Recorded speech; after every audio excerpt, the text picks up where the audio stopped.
saudação especial a todos os nossos telespectadores. Estamos, então, iniciando aqui o programa Economia e Desenvolvimento, que hoje traz grandes novidades, principalmente agora neste bloco, com o professor Salésio D'Agostin, conversando sobre contabilidade.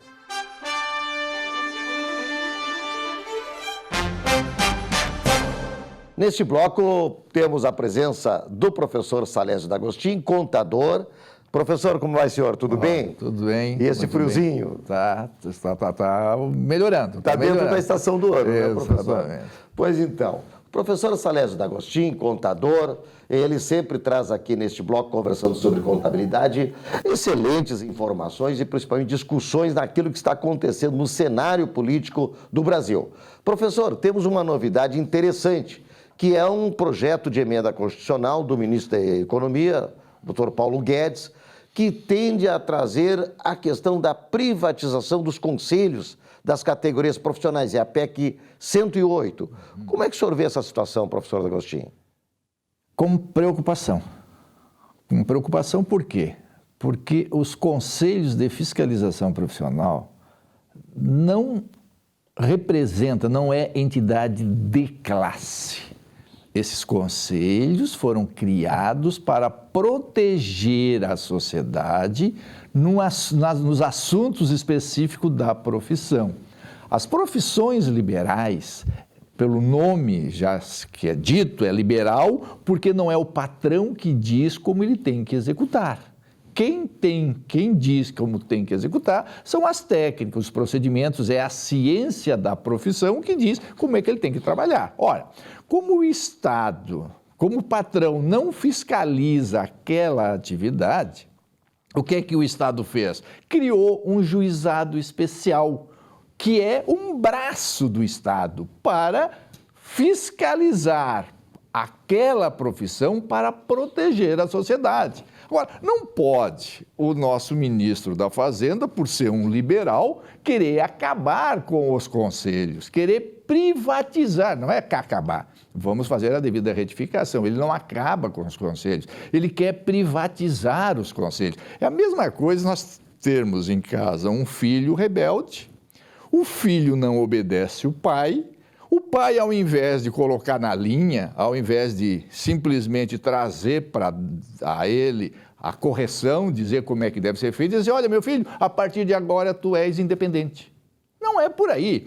Se os conselhos não estão cumprindo com a sua obrigação, que é de proteger a sociedade sobre um trabalho que os profissionais fazem, o Estado tem que assumir a paternidade deste conselho e colocar eles na linha.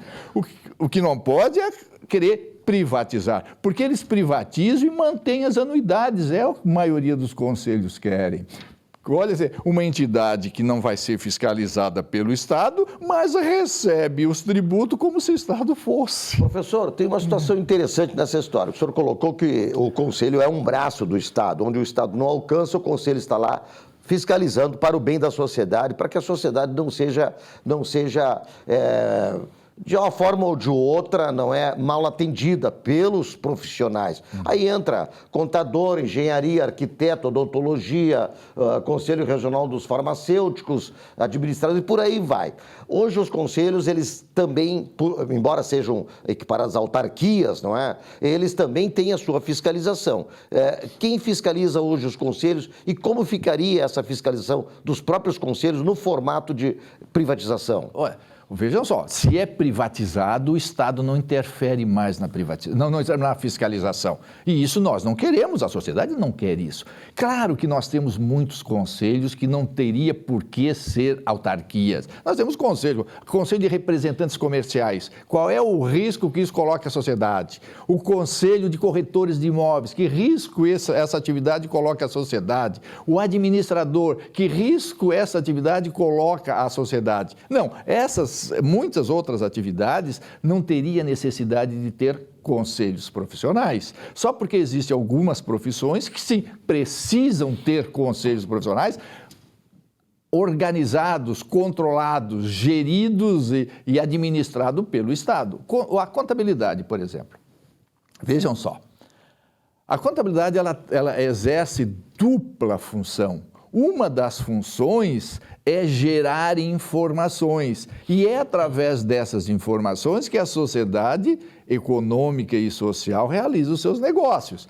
Se o Estado não manter controle sobre a contabilidade, o dono da pessoa jurídica vai elaborar as demonstrações contábeis de acordo com os seus interesses. E aí, como é que nós vamos, como é que vai haver esse controle? Como é que vai haver essa estabilidade da sociedade? A sociedade depende das pessoas jurídicas porque é ela que gera emprego e renda. A sociedade depende das pessoas jurídicas porque é ela que gera o lucro, é ela que gera a situação financeira e a situação econômica. Então, o Estado tem que intervir. Neste caso, a contabilidade exerce efetivamente uma função social, porque a sociedade precisa da contabilidade, a sociedade precisa do contador. Então, nós não podemos privatizar esta função, esta atividade. O Estado precisa intervir. Nós não podemos aceitar, de hipótese alguma, que um conselho que é privatizado diga como é que as demonstrações contábeis têm que ser elaboradas, porque vai haver a manipulação de resultado, vai haver um caos total, vai haver um problema muito sério na economia. Então é por isso que o governo não pode privatizar. O governo tem que assumir sua responsabilidade, tem que extinguir os conselhos que não exercem uma função social e tem que manter aqueles que exercem a função social e dar a eles responsabilidade e fiscalizar efetivamente e não fazer como está sendo feito, porque o Tribunal de Contas não fiscaliza, faz de conta que fiscaliza. O Ministério da Economia não fiscaliza aqueles conselhos que está dirigido à sua alçada e muito menos também o Ministério do Trabalho. Então, o que nós precisamos, isso sim, é fazer uma reforma para que esses conselhos efetivamente cumpram com o seu papel. E é o que nós queremos. O Conselho de Contabilidade tem que cumprir com o seu papel, é fiscalizar o exercício da atividade contábil para que leigos não atuem na área, para proteger a sociedade, porque ela depende do emprego e da renda, e são as pessoas jurídicas que geram tudo isso e elas precisam estar protegidas. Muito bem, fica o recado bem contundente do professor Salésio D'Agostin, a qual eu me filio a essa preocupação, porque realmente a sociedade ela precisa de proteção. Já existem alguns órgãos protetivos, já existem leis protetivas, mas cada vez mais a gente tem que ter a segurança da contratação e do resultado final, não é? Professor Salésio D'Agostin, nós temos aqui uma pergunta muito interessante da contadora Fátima Lacerda, de Caxias do Sul, que diz respeito justamente à questão do empresário, aquele empresário que está lá com seus clientes. Hoje a gente sabe as dificuldades que todos têm, o empresário tem, o cliente tem, o consumidor final tem uma dificuldade muito grande em função dessa recessão. E a pergunta da contadora Fátima Lacerda é a seguinte, até ela está transferindo de um cliente dela, né, para aqui o professor D'Agostin. Um cliente me perguntou qual é o prazo médio de recebimento dos clientes da empresa dele. Não é? Penso que diga respeito àquela questão dos parcelamentos que as pessoas pedem, né, quando são consumidoras, enfim, de algum produto. Qual é o prazo médio, professor, do recebimento dos clientes da empresa? Tem alguma fórmula técnica de cálculo? Tem, sim. Olha só. Veja só, Maria de Fátima. Esta é uma disciplina, né? Essa é uma análise que se faz quando se estuda, né? Quando se faz a análise financeira para cálculo de capital de giro. Então, lá na disciplina das análises das demonstrações contábeis, existe lá uma parte específica que se examina o capital de giro de uma empresa. É isso? Muito bem. O que acontece? Isso é normal, porque os agentes financeiros perguntam muitas vezes no cadastro que diz qual é o prazo médio do recebimento dos seus clientes. Olha, o profissional não precisa perguntar para o empresário qual é o prazo médio para que o cliente diga. Você pode simplesmente calcular através das informações que são geradas pela contabilidade. Veja só, quando você vende a prazo os bens, o que é que você faz? Você tem o dinheiro, se a operação foi à vista, ou você tem a receber do cliente, se a operação foi a prazo. A contrapartida, a origem desse dinheiro ou desse valor a receber do cliente é a venda do bem. Então verifique que a venda do bem tem relação com o cliente. Se você nós estamos em julho, muito bem. Se você pegar as demonstrações contábeis de julho, você vai verificar o montante de vendas de janeiro a julho e comparar este montante com o valor que você tem a receber. Exemplo, se de janeiro a julho você vendeu 7 milhões de mercadoria e você tem para receber desses clientes 700 mil, o que aconteceu? Então, se você dividir os 700 mil por 7 milhões, você vai verificar que houve um giro na sua carteira de cliente de 10 vezes. Ou seja, você vendeu, recebeu, vendeu, recebeu, vendeu, recebeu. Vendeu 7 milhões, recebeu os 6 milhões e 300, ficando 700 a receber. Então, houve um giro de 10 vezes. Como o período é de 210 dias, 7 meses, então seria 210 dias dividido por 10. Então, isso daria o quê? 21 dias. Então, seu prazo médio de recebimento é 21 dias. Essa informação está onde? Lá nas demonstrações contábeis, né? E você extrai esta informação para apurar o montante de capital de giro que a sua empresa vai necessitar. Se você financia o seu cliente por 21 dias, a pergunta é: quanto é que eu vou precisar de dinheiro para dar margem a esse tempo? Verifica quanto é que isso custa. Essa mercadoria custa porque você está financiando. Então, o custo dessa mercadoria vezes 21 dias, que é o prazo que você está financiando o seu cliente, é o capital de giro que tu precisa ter para financiar o seu cliente. Mais uma vez, a grande importância de uma contabilidade bem feita, uma contabilidade que não traga maquiagem, não traga pedaladas, não traga nenhum tipo, não é, de distorções, para que se possam fazer esses cálculos técnicos de extrema importância. Então, encerramos aqui o quadro com o professor Salésio D'Agostin conversando sobre contabilidade, e o programa Economia e Desenvolvimento agradece a audiência de todos. Obrigado, professora. Eu é que agradeço.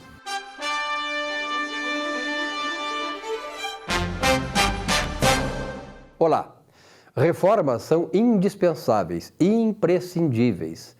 A civilização evolui por elas e fruto delas. Assim é nossa vida pessoal. Em Romanos está escrito: não vos conformeis com este mundo, mas transformai-vos pela renovação da vossa mente. Sim, toda mudança se dá pela mente, no pensamento. Depois se materializa. Se você entender que é assim que funciona o mundo, que é assim que as conquistas acontecem, será um homem, será uma mulher de sucesso.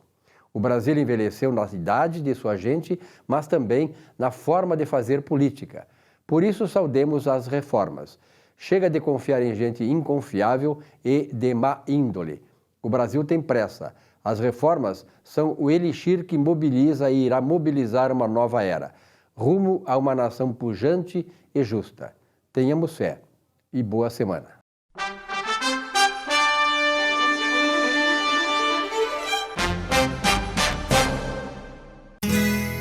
Ser gaúcho é preservar as tradições, é valorizar a educação e acreditar que um futuro melhor nasce nas páginas de um livro.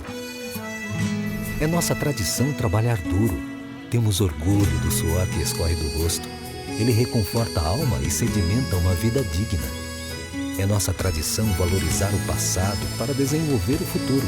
CMPC Celulose Rio Grandense. Desenvolvimento é a nossa tradição.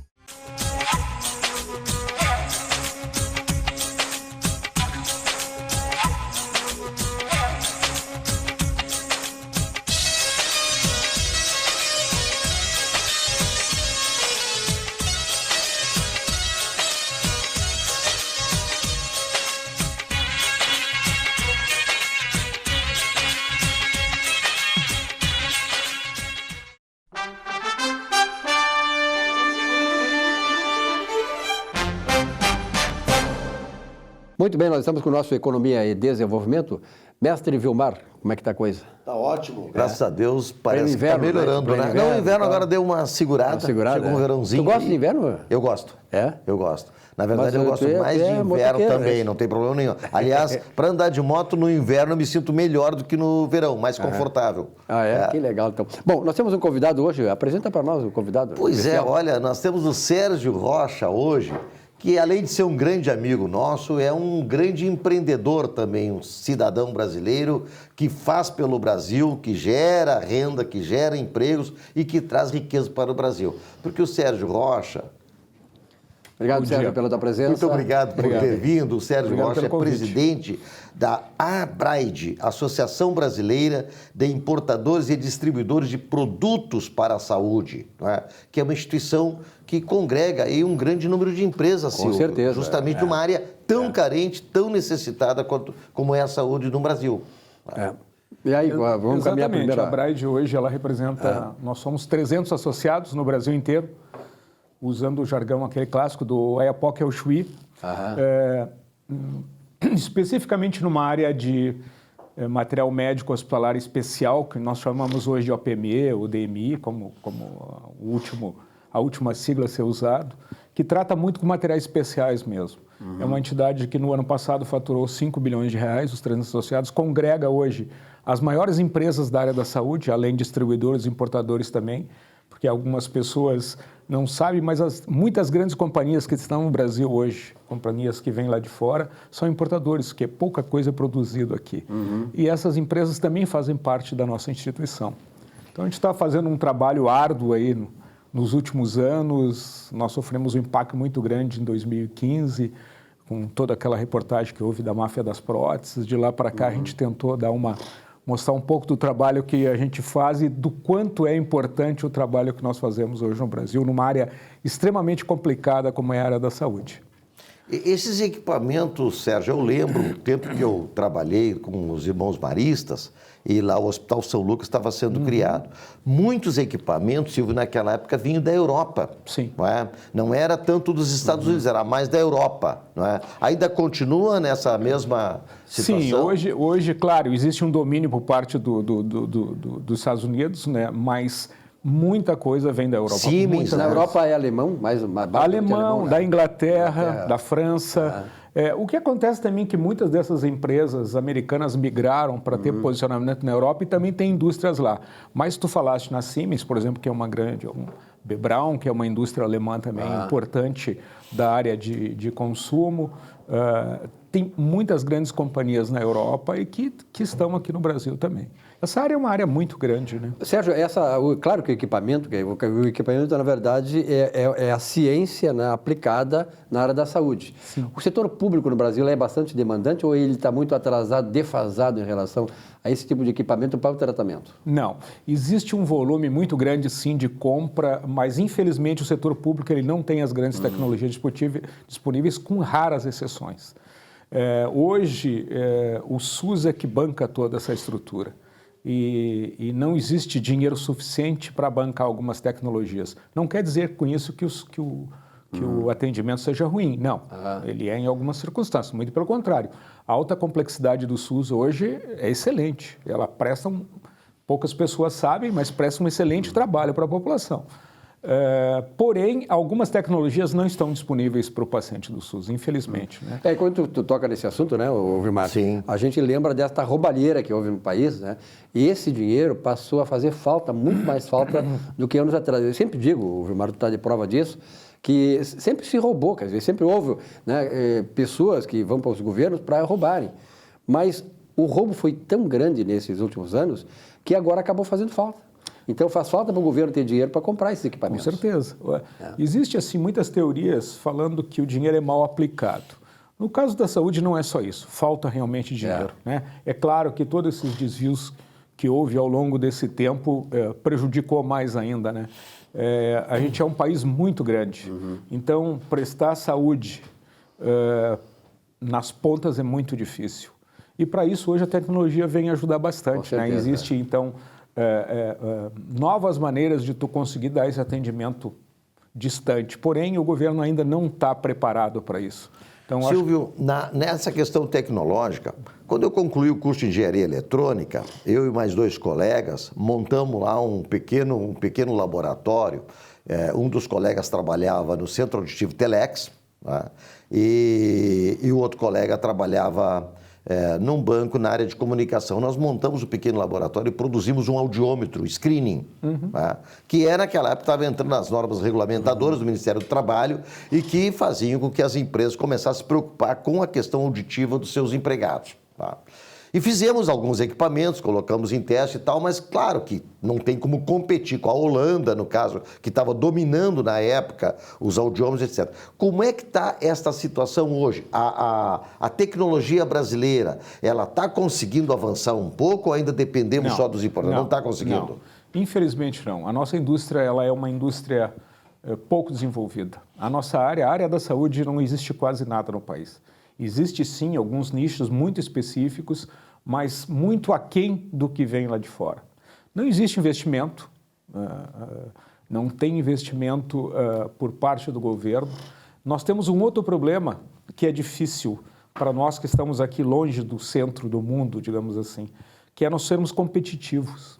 Então, para eu ter desenvolvimento de tecnologia e eu me tornar competitivo com grandes companhias hoje, é muito complexo. Muito complexo. Então, o que nós temos hoje, principalmente na área de implantes, que é a área que mais, digamos assim, eu estou envolvido, é, infelizmente, ainda uma indústria que nós chamamos da indústria da cópia.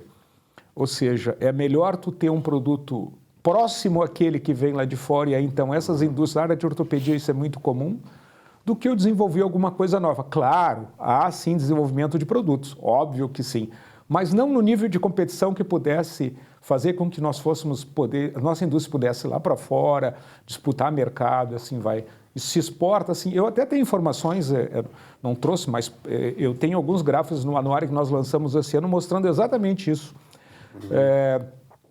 Hoje, praticamente de tudo que a nossa indústria produz aqui, se não me falha a memória, está por volta de 13% o volume de exportação, ou seja, nada. O contrário é muito maior, né? Então, ou seja, nós trazemos muito mais coisas lá de fora. Então, é aquela máxima, se eu não ponho dinheiro para investir, como que eu vou crescer? Né? E nisso tu precisa de muito dinheiro. E aí entra aquilo que o Silvio estava dizendo, não é? Que é a questão da falta de recursos do governo para incentivar esses investimentos nas áreas das universidades, nas startups, não é? Para poder fazer com que o nosso estudante, o nosso formando, enfim, pudesse desenvolver esses equipamentos. Né? Porque eu lembro disso, inclusive, a questão do próprio trazer equipamentos para o Brasil. Naquela época, Silvio, lá do Hospital São Lucas, se trouxe um tomógrafo, que era um tomógrafo que não precisava tomar, na época, o paciente tinha que tomar um líquido branco para dar contraste, era uma coisa horrível. Então, era um tomógrafo por comparação. Só que a PUC trouxe o tomógrafo, mas teve que trazer os técnicos juntos, porque não tinha quem fizesse manutenção. Isso é uma verdade. Ainda continua? Continua. Isso, por exemplo, esse é o tipo de equipamento que eu estou falando coisa de 30 anos atrás, gente. É verdade. E nós temos uma outra coisa para ser avaliado. Infelizmente, a saúde no Brasil, ela sempre foi colocada à margem, né? À margem em que sentido? Nunca houve um grande investimento, nunca houve uma dedicação maior para quem está empreendendo na saúde, infelizmente. Então, digamos que enquanto outras áreas se profissionalizaram, cresceram, evoluíram em termos de gestão, nós ficamos muito abaixo. Agora sim, vamos considerar nos últimos 15 anos que a parte de gestão teve um crescimento por parte dos hospitais, por parte das empresas nacionais aqui também, das próprias entidades. Porém, uma coisa muito recente.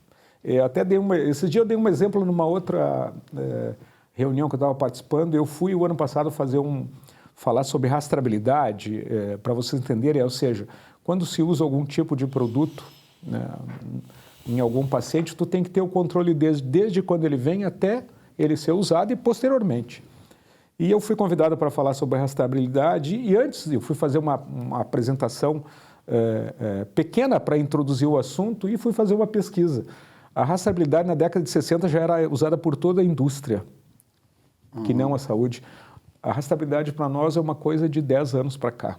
Ou seja, sempre a área da saúde está muito aquém do que, do que as outras indústrias crescem. O que é rastreabilidade mesmo, Sérgio? Rastreabilidade é o acompanhamento do uso do produto. Vou te dar um exemplo. Tu foi jogar futebol, como algum bom gremista que tu é, que eu sei. Não, Colorado. Olha aqui, Colorado, apesar da nossa derrota de ontem... Então ele foi aprender a jogar futebol. Foi aprender a jogar futebol. Com os gremistas. Com os gremistas. Então, tu rompeu o ligamento. E quando tu rompe o ligamento, tem que fazer um procedimento para reintegrar aquele ligamento. Tu usa tem várias técnicas, mas uma das técnicas tu usa parafusos, 2 tipos de um parafuso. Tu pode usar um parafuso de interferência, tu pode usar uma âncora, tem algumas técnicas. Mas só para exemplificar, esse produto que está sendo usado, ele foi produzido há 6 meses atrás numa indústria lá na Alemanha, veio para o Brasil, tem todo um rastro dele. Usou no Vilmar, a partir dali eu tenho tempo de continuidade de guardar as informações do uso desse produto. Então, isso é rastreabilidade. Por algum motivo, deu algum problema com esse produto lá fora e eu preciso rastrear onde ele foi usado. Então, eu tenho que saber que ele foi usado no Vilmar, no dia tal, na cirurgia tal, com o doutor tal, no hospital tal, a tal horário, etc, etc, etc. Faz um follow-up de todo... Exatamente. Então, eu acompanho a vida desse produto o tempo todo. Então, isso é uma coisa que hoje ela é obrigatória, mas que até algum tempo atrás não era. Tá. Entendeu? Então, beleza.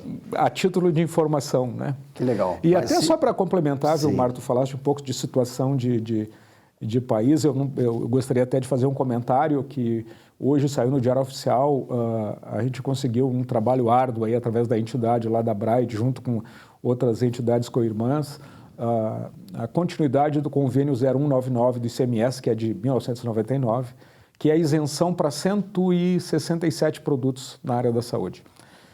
Isenção de ICMS. Isso era de extrema importância para nós, né? Hoje, infelizmente, a cada dia a competitividade é maior, as margens menores ainda, e muitos dos nossos associados dependiam da continuidade desse convênio para continuar com a empresa mesmo, essa é a verdade. Porque 18% de ICMS, como nós pagamos aqui, é complicado, isso se estende para o Brasil inteiro. Então, graças a Deus, o convênio foi renovado até outubro do ano que vem. Isso é importante até para a sobrevivência das nossas empresas, nessa área de globalização toda, né? A competitividade é importante e essa questão tributária, o Brasil precisa avançar muito, né? Eu sei que nós teríamos muitos outros assuntos para tratar com ele, porque ele o que especialista em várias coisas, vagas, né? Mesmo, Sérgio? Tem uma surpresa para o telespectador. O Vilmar fica nas horas vagas e eu brinco de ser piloto de carro de corrida, né? Piloto de carro de corrida. Esse é um assunto que eu vou tratar com ele na próxima entrevista, Vamos. né? Vamos lá, não tem porque na problema. verdade é o seguinte, eu sou do tempo, o Vilmar também, eu acho que corri ali na Cavalhada. Na Cavalhada, circuito da Cavalhada, circuito da Pedra Redonda. Isso, Pedra Redonda, assisti muitas Eu corridas sou desse ali. tempo. Então somos, né? Nós somos contemporâneos disso. Um assunto importante para trazer, né, na próxima entrevista com o Muito Sérgio. bom, né? o telespectador gosta dessas coisas também de esporte. Sérgio, muito obrigado pela tua presença. Obrigado pela... Porque é importante essa convite. questão que ele falou, porque na verdade é o seguinte, essa questão do equipamento para a saúde, nós estamos num Brasil que está envelhecendo e está doente. Cada vez mais nós precisamos ter essa tecnologia à disposição, não só das clínicas e hospitais particulares, mas também da área pública, e sobretudo da área pública, né? Desde que a partir de agora esse novo governo entrou aí, com essas reformas, e um governo que traz um pouco mais de moralidade à administração pública, nós possamos ter, né, um novo parâmetro para avançar e tornar esta nação mais justa. E a questão do acesso à saúde é fundamental. Sérgio, obrigado pela tua presença. O recado final. Muito obrigado pelo convite. Eu sou um eterno otimista. Se eu não fosse um eterno otimista, eu não estaria há 40 anos na área da saúde. Estaria correndo do automóvel. Exatamente. Então, a minha experiência é que as coisas melhorem a cada dia que passa. Parabéns. Estou aberto sempre que precisarem. Muito obrigado, que quiserem. Sérgio. Um grande abraço, então. Tá bom, muito rápido obrigado. intervalo, nossa economia e desenvolvimento volta já já.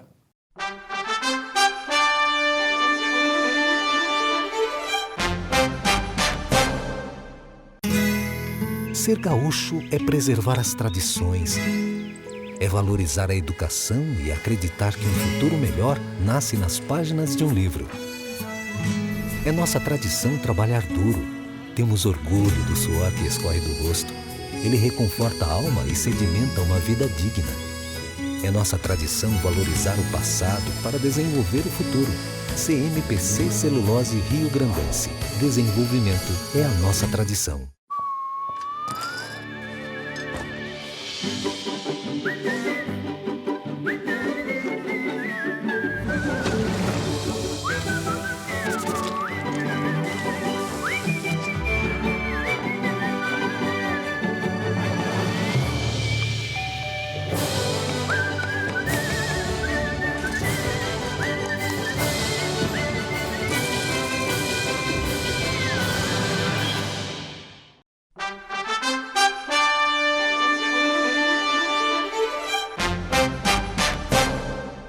Meu amigo Silvio, um grande abraço para você. Céu muito azul, azul da cor do mar. Estamos aqui em nome de Zafari Bourbon, onde economizar é comprar bem.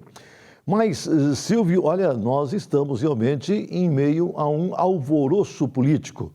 Porque, afinal de contas, os deputados que votaram pela reforma, contrariando os seus partidos, eles vão sofrer alguma sanção ou não? O PDT já tomou aí a sua iniciativa. Ele vai expulsar a deputada, ou pelo menos está anunciando, né? Que vai expulsar a Tabata e mais 7.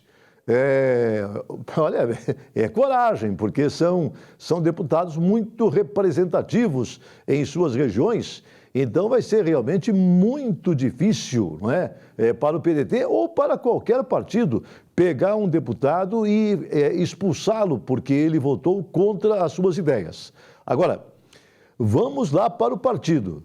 Os partidos políticos, eles devem realmente estar organizados para poder bem orientar os seus deputados, os seus senadores, os seus vereadores, os seus militantes, porque estas pessoas, elas têm o seu mandato vinculado ao partido político.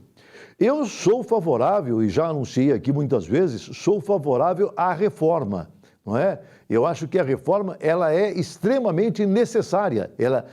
Sem a reforma, seria muito difícil nós prosseguirmos com o nosso Brasil, pensando que ele ia chegar em algum lugar realmente que ia dar felicidade para todos. Mas esses deputados, realmente, eles não poderiam contrariar à vontade aquilo que foi discutido dentro dos seus partidos. Agora, dentro do sistema brasileiro, o que vai acontecer e dentro daquilo que é jurisprudência no Supremo Tribunal Federal? Eles vão ser expulsos e vão poder escolher um outro partido, não é? Aonde eles vão continuar as suas trajetórias. Não é que eles vão ser expulsos e não vão ficar sem mandato. Não, eles vão ficar com o mandato e vão poder exercer as suas funções em um outro partido. Eu acho que existe uma lógica em tudo isso. O PDT, que não está satisfeito com os seus deputados, que votaram pela reforma, expulsa esses deputados e eles vão para um outro partido que votou a favor da reforma, não é, que quer a reforma, e que lá eles vão poder exercer as suas funções de uma maneira melhor. Acho que assim vai ficar bem, não é? O partido não quer os deputados, expulsa. Os deputados querem falar exatamente dentro das suas ideias, contrárias às ideias do partido, vai para um outro partido, onde lá ele vai se sentir realmente melhor e vai poder fazer o seu trabalho. Falo aqui em nome de Zafari Bourbon, onde economizar é comprar bem. Querido telespectador, bem-vindo ao programa Economia e Desenvolvimento do Bloco Meu Nome é Jorge. Sempre agradecendo aos nossos colaboradores, Noemi Aluguéis de Capão da Canoa e Ponto das Cucas de Araricá, que fica ali um pouquinho depois de Sapiranga. Também queria me solidarizar à morte desse soldado no dia de ontem, aqui no bairro Teresópolis. Quando se perde um soldado da Brigada Militar, a sociedade toda perde. Bom, além da nossa expressão oral, nós temos uma outra expressão que nos traz alegria, que é uma forma de comunicação. Ela está em todos os lugares, desde o início do universo, através dos índios, dos brancos, dos pretos, dos amarelos, dos vermelhos, enfim. Ela traz vida, ela nos traz satisfação, ela nos enriquece no relacionamento interpessoal. Quem será ela? Quem é ela, Fernando? A dança. A dança. Estamos aqui com o professor e dançarino Fernando Campani.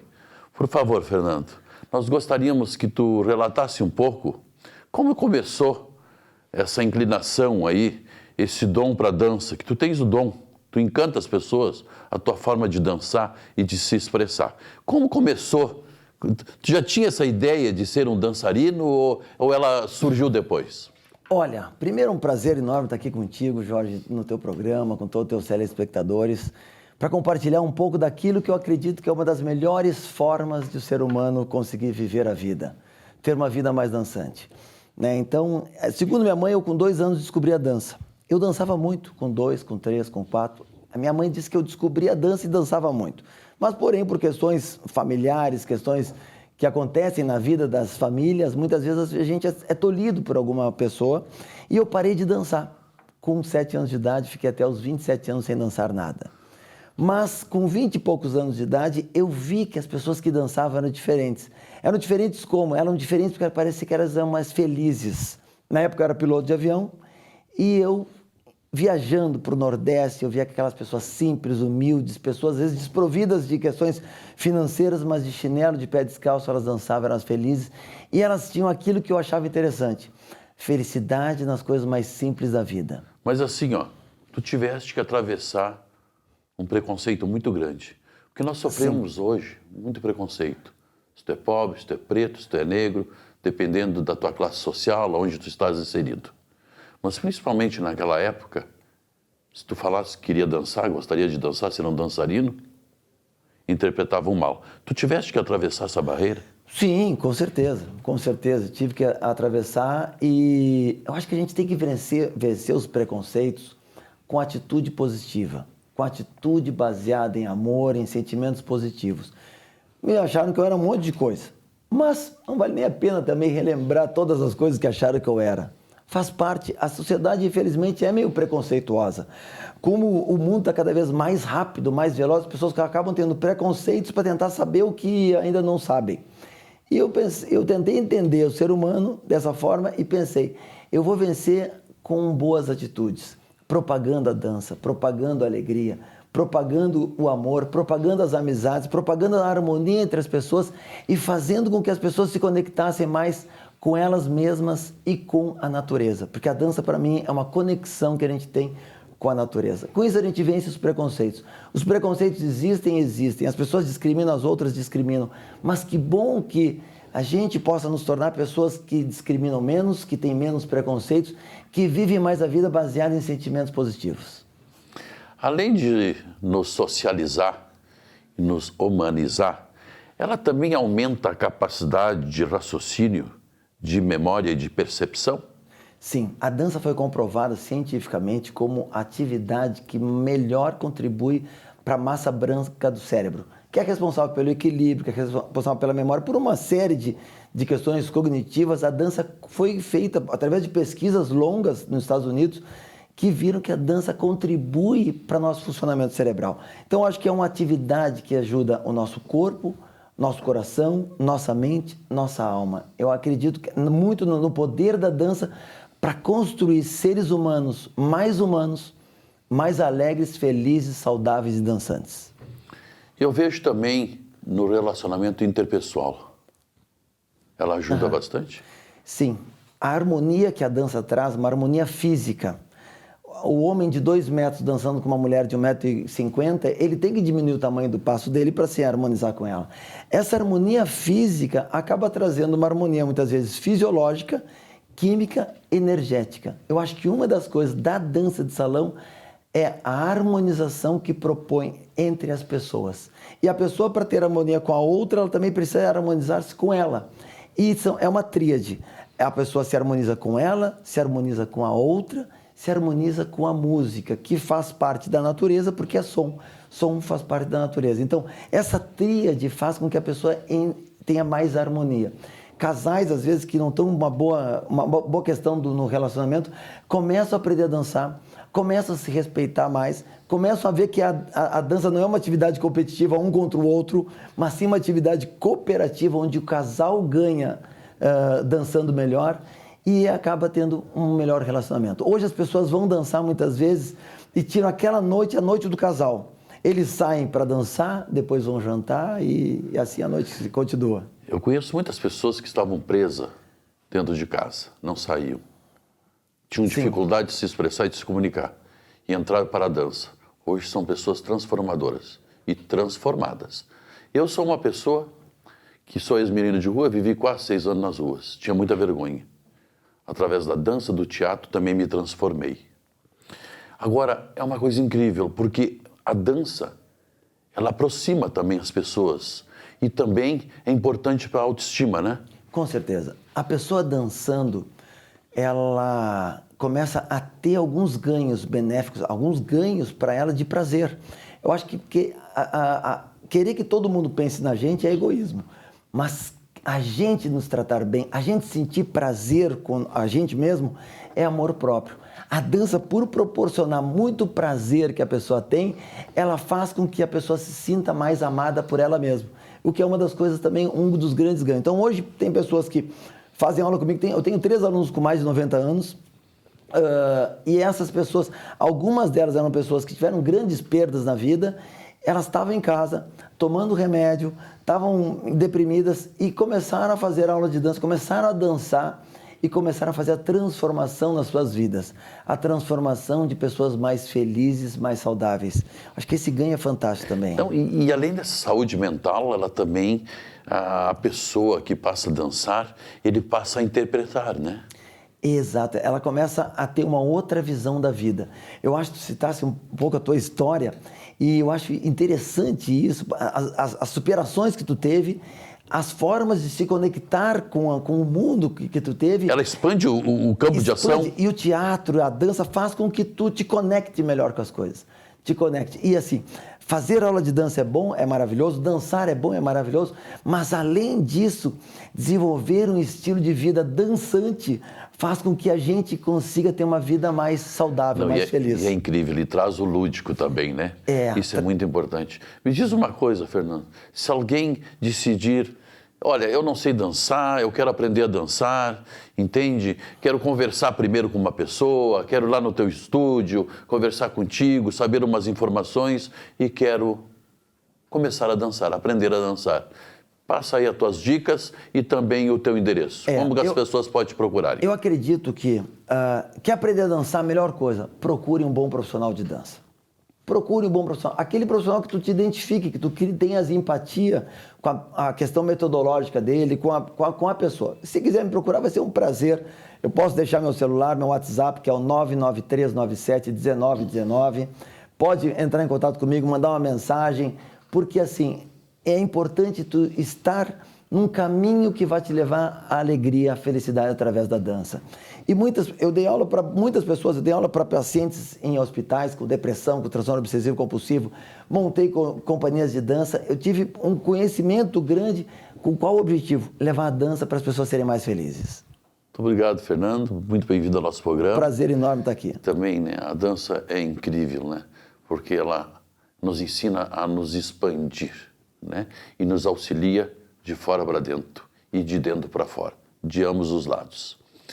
Olha, nós estamos passando um inverno muito rigoroso, muito frio. Só quem passou na pele como eu sabe disso. Tantos que estão aí jogados na rua. Então, vale a pena a gente se colocar no lugar do outro. Nos colocando no lugar do outro, o coração se abre. Um momento mágico acontece e a generosidade passa a se instalar dentro dele. Se você tem algum casaco, algum abrigo, uma manta, um cobertor, um sapato, que você não utiliza mais, ou que até que você tem demais dentro de casa, está sobrando, dê para alguém que está precisando. Um gesto de generosidade e fraternidade nos faz bem. Muito obrigado e até o próximo programa.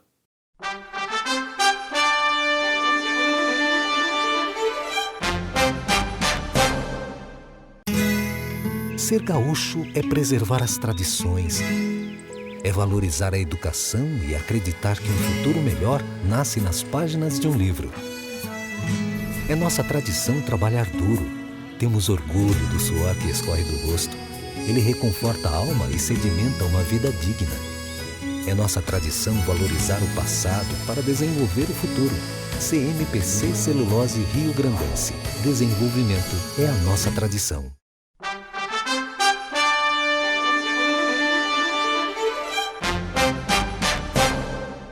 Olá, meus amigos e amigas, mais uma vez aqui no programa Economia e Desenvolvimento, falando sobre direito. Hoje eu gostaria de abordar um tema dos servidores públicos que estão sendo massacrados nesse governo, o que já ocorria no governo estadual passado, com os constantes atrasos salariais e também com o parcelamento dos seus vencimentos. É uma prática que já vinha sendo ocorrida no governo passado, que agora este governo está mantendo, apesar da promessa de campanha de que não iria atrasar ou fazer o pagamento dos salários dos nossos servidores públicos de forma parcelada. No entanto, a estes servidores, o Judiciário está atento. Recentemente, o Tribunal de Justiça aqui do Estado do Rio Grande do Sul consolidou o entendimento de que esses atrasos, essa prática, essa política salarial que o governo vem aplicando nos servidores públicos é passível de indenização. Indenização por danos morais e também por perdas e danos. Pois, em que pese os salários, e nós sabemos das dificuldades que se encontram os cofres públicos, tanto do Estado quanto dos municípios aqui do Estado do Rio Grande do Sul, os servidores públicos, na sua esfera privada, têm seus compromissos financeiros, os quais não podem ser parcelados ou então atrasados. Então, esses servidores que estão nessa situação, eu digo, servidores do Estado do Rio Grande do Sul, também podemos estender aos municípios, aos servidores municipais do Estado do Rio Grande do Sul, que estão tendo os seus salários parcelados ou então atrasados, podem ingressar com uma ação judicial na Justiça, requerendo aí os seus direitos, essa perda salarial e esses danos que eles vêm sofrendo. Também é estendido para os aposentados e pensionistas do Estado e dos municípios que estão aplicando essa prática de atraso salarial. Basta que você procure um profissional, um advogado da sua confiança para, munido das documentações necessárias, provando o seu dano, que podem ser atraso na escola dos seus filhos, atraso na luz, na conta da água, atraso também no aluguel. Esses são elementos probatórios para auferir um mínimo de dano para que o Judiciário possa aí compelir o Estado a te indenizar. Muito obrigado e até o próximo programa. Amigas e amigos do programa Economia e Desenvolvimento, neste último bloco estamos recebendo duas visitas ilustres, a doutora Isabela Abeixe Cardoso e o doutor Mauro Esparta, que vão nos falar aqui de assuntos extremamente importantes. Doutora Isabel, começando com a senhora, teve um evento significativo na cidade que revolucionou a questão de congressos aqui, que foi o Congresso de Oftalmologia. Foi um sucesso, doutora? Verdade, obrigada. É um prazer estar aqui no teu programa e realmente o Congresso Sul-Brasileiro de Oftalmologia foi uma grande novidade, inédita no Brasil, porque ele fez um formato totalmente revolucionário. Ele foi em formato de arena, 360 graus, onde nós tivemos no centro da arena 3 palestrantes que falavam e davam suas aulas ao mesmo tempo e toda a plateia usava fones de ouvido. Foi bastante interessante, foi um método novo que foi muito apreciado por todas as pessoas que estavam no Congresso e, inclusive, ficaram espantadas com a tecnologia, com a novidade que a gente apresentou. Nós tivemos 16 palestrantes internacionais de 14 países, de todas as partes do mundo, desde Singapura, Áustria, França, Rússia, Estados Unidos, Canadá, América Latina, e para eles todos também foi uma coisa inédita. Então, a gente atingiu o objetivo, porque foi um congresso que trouxe muito conhecimento, foi sobre inteligência artificial, nós tivemos palestra ao vivo dos Estados Unidos, nós tivemos holografia com o palestrante, que deu a palestra através de uma holografia, foi sensacional. E tivemos uma série de coisas que são inéditas e foram inovadoras na medicina e principalmente na oftalmologia. O congresso contou com um lounge com amenidades, era um lounge muito lindo, onde as pessoas podiam relaxar, onde tínhamos cabeleireiro, tínhamos maquiadora para as congressistas, tínhamos degustação de espumante para todos. E tivemos também uma festa de gala, um baile black tie, que foi o sucesso, foi a festa de encerramento do evento, onde foram entregues as homenagens, a Medalha Sul-Brasileira e as comendas das sociedades, tanto de Santa Catarina, Paraná e Rio Grande do Sul.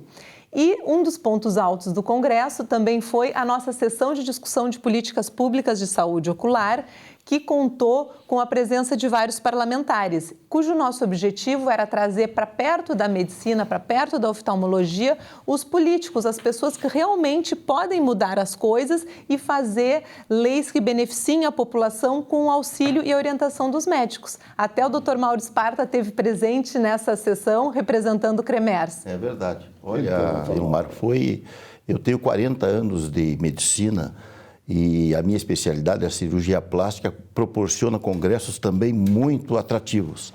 Mas eu não vi ao longo desses anos todos um congresso tão bem montado, tão bem organizado, com tanta modernidade como esse da oftalmologia. Eu tenho que registrar aqui, fazer a nossa referência à organização que a doutora Isabel Cardoso fez na recepção de todos esses congressistas de muitos países, 16 países, se não me engano, além de são mais de 1.500 oftalmologistas estiveram aqui presentes naquele momento. E chamo como destaque a questão da discussão de saúde pública na área da oftalmologia, tanto na área federal, como tiveram lá o senador Lazier, o senador Heinz, o deputado Pedro Westphalen, a deputada Lisiane Bayer, né? Então, na área federal, teve uma discussão muito grande sobre as questões que abrangem o país. O Brasil é um país de dimensões continentais, então as dificuldades em algumas áreas são diferentes das outras. Depois, as questões estaduais também foram debatidas. A deputada Patrícia Alba, né, estava lá, e o deputado Dr. Tiago, né? Giuseppe Riesgo. Franciane Bayer. Olha aí, ó. Ela está me lembrando porque foi realmente... Além disso, o Sindicato Médico estava lá e o Conselho Regional de Medicina. Com discussões altamente produtivas. Henrigues também. E Henrigues também estava lá, através do Dr. Cantalice. Mas eu gostaria de principalmente enfatizar o seguinte, a preocupação com o social.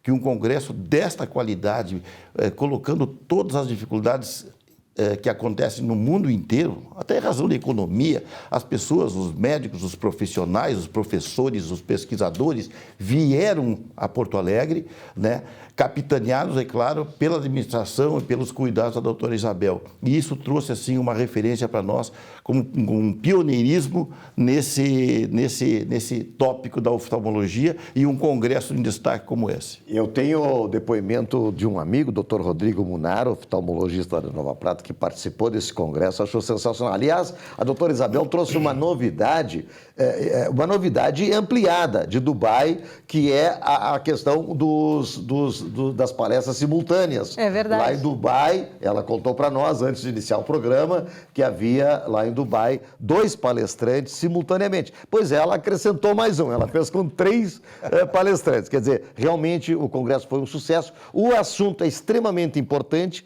porque a questão ocular, a questão da visão, principalmente também as crianças que são as que mais padecem sem saber, não é? Nas escolas. Não é? Então, tudo isso pega a vida da gente, desde a tenridade até a mais avançada idade. Agora, falando em políticos que estiveram presentes nesse congresso, nós não podemos esquecer que o Dr. Mauro Sparta é um político nato, foi deputado estadual, foi secretário, exerceu uma série de funções públicas. E eu estou vendo o Dr. Mauro aí, um adesivo no seu paletó falando em Chapa 3. Conte para nós o que é isso. Na verdade, agora nós estamos focados na política médica.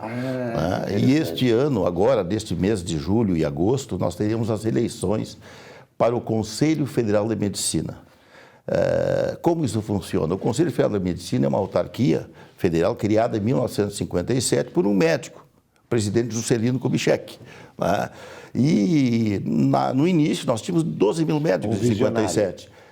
Ali era para um órgão fiscalizador e normatizador das questões médicas e da profissão médica. Hoje, muito mais. Hoje nós temos 451 mil médicos no país. As coisas ficaram numa dimensão muito grande. E o que há necessidade agora? De uma reformulação, de uma revisão, de uma mudança no Conselho Federal de Medicina. E nós estamos aproveitando essa oportunidade da eleição para desenvolver a nossa plataforma e ver se conseguimos a vitória para representar o Rio Grande do Sul no Conselho Federal de Medicina. É um conselheiro por estado. Né? Então, nós teremos um conselheiro aqui que vai representar o Rio Grande do Sul em Brasília, no Conselho Federal de Medicina. E tem muitas questões que precisam ser trabalhadas, discutidas. Hoje o Conselho Federal de Medicina não olha só para dentro de si, ele necessita interlocução com o Congresso Nacional. Então, nós estamos aproveitando essa oportunidade, né, para dar a nossa experiência na convicção de que podemos ajudar não só o Rio Grande do Sul, mas o país. Temos questões como a telemedicina, que o ano passado saiu uma regulamentação com muitas distorções. Nós somos um país de dimensões continentais, o que serve para o Rio Grande do Sul não serve para o Pará, não serve para o Amazonas, não serve para o Maranhão. Então isso precisa ser muito bem estudado, com audiências públicas em todos os estados, para ver as dificuldades que nós vamos ter e como equacionar essas questões. A questão da carreira médica, a questão das faculdades de medicina de qualidade, né? O Revalida. Nós temos 25 mil médicos hoje fora do país que se formaram e querem voltar ao Brasil. E precisam fazer o exame de qualificação. Tudo isso precisa ser trabalhado. Então, esse é o foco da Chapa 3, defesa profissional. E a doutora Isabel também está imbuída nesse processo, doutora? Estou assistente de campanha do doutor Mauro. É a nossa coordenadora. Então, olha, maravilha. Doutora Isabel Abeixe Cardoso, doutor Mauro Esparta, vocês serão convidados aqui para voltarem para falarem sobre temas tão importantes que a saúde, que essa questão política. O programa Economia e Desenvolvimento encerra, lamentavelmente, por aqui, né? Mas voltaremos na próxima semana com grandes novidades. Um grande abraço a todos.